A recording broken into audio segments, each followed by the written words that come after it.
As we consider the ways in which retiring baby boomers will affect the workforce and the economy, we must also consider how to meet the needs of our increasingly diverse youth.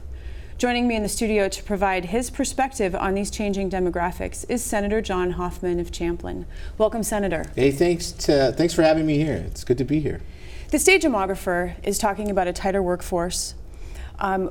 We've had plenty of reports about the disparity in economics based on racial backgrounds of students. So moving forward, tight labor market, how are we going to continue to educate the future workforce and have them be able to take over as these baby boomers retire? It's a great question. Actually, there's a great 3, 4, 5 questions within that statement. And I think it all starts where we set our priorities as a Senate.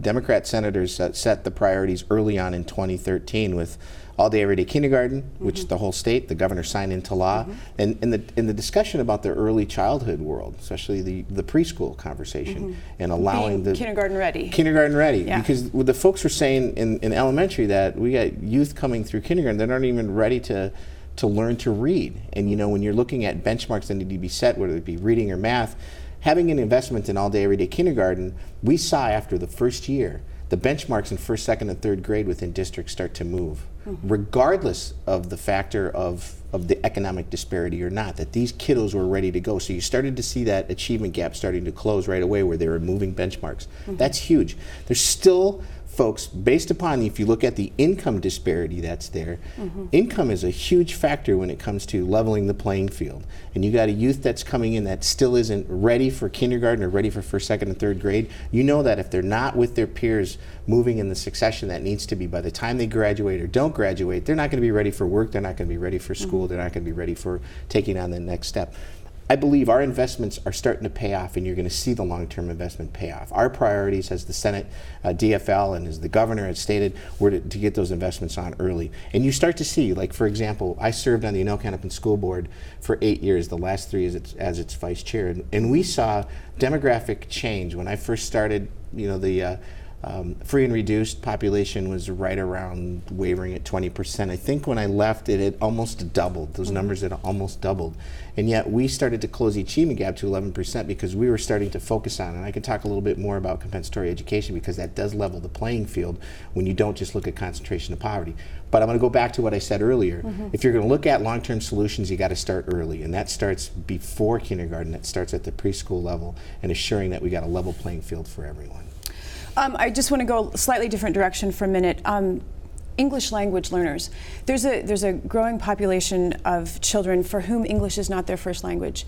And historically, these children's needs have not been met. They've been put in special education or something else because their language isn't quite where it needs to be.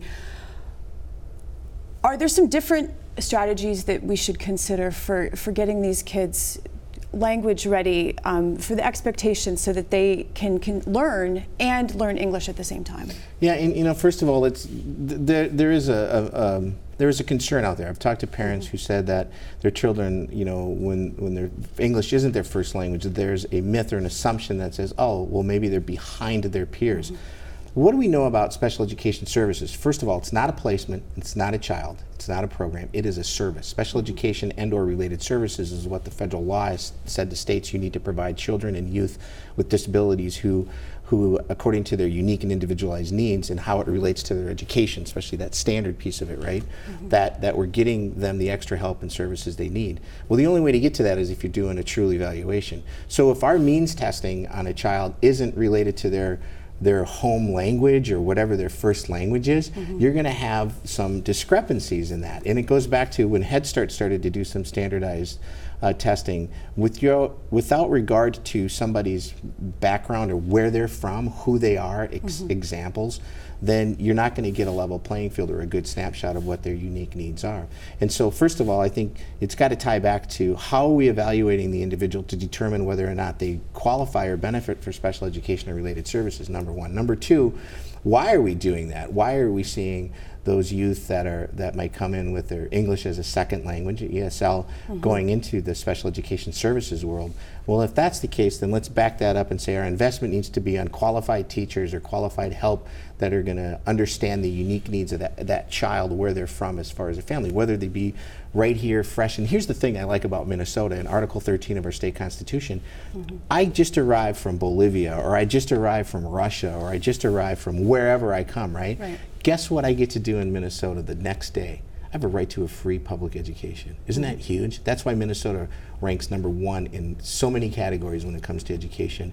And isn't it great that it's a constitutional right? So with that, I think we need to just take a step back and say, well, how are we evaluating these guys? That's a big question I think the Department of Ed should take a look at. Well, and that said, do you think then that teachers need further training in cultural competency, considering the vast diversity of the students that we have in our education system, and that 1 in 6 kids has a foreign born parent? My own kids have friends whose parents are from Kenya, and I forget, all over the world though. And so, you know, there's a lot more backgrounds coming into the classroom, a lot more knowledge of the world. Yeah, and you know, you bring up a good point. Dr. Tawara Goody, who's from Georgetown University, when I was on the Federal Interagency Coordinating Council, they had really looked at cultural competencies, especially as it relates to families. And the paradigm that occurs is, how are you looking at the cultural competencies, right?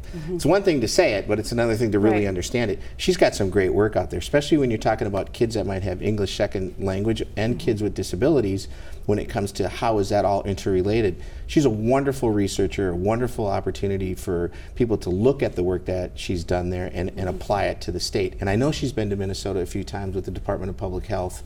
Issaroon had her in just last year. But it's folks like that who understand truly what the cultural competency pieces mean on that. And if we're looking at that from that perspective, then yeah, you're right. You need to understand that piece of it. So let's get somebody in here to help us understand the culture. Don't just say cultural competencies and not really apply it to, well, what does that mean? That really truly looks at the individual, not to fit my paradigm, but how am I addressing my ability to teach or talk or react to somebody according to the paradigm that they're in. It goes back to early childhood. Orlena Puckett Institute really took a look at understanding parents and families and children, and they did a survey with the home visitors that were walking around. This was in the 80s, and they really pushed, well, what is it that you want? And the home visitors, who were teachers and educators and public health people, had their own little set of criteria that they had. And they asked the parents, some first time here in the United States, North Carolina, little area, regional area, but what do you want as parents when it comes to dealing with helping your child, help-giving skills, right, early on? They wanted to be listened to, valued, and respected. So these first 3 intangibles that came into play, and it really kind of set the whole world. And you look at the research that was done then by Donce, Trivet, and Deal. It started in the 80s and 90s, and it was supporting and strengthening families. And there's some great work that's there, great work that I think has rolled into where we're going. Senator Hoffman, we have to end there, but thank you so much for joining me today. Thank you for letting me be here, and wish we could go for some more minutes. Me too.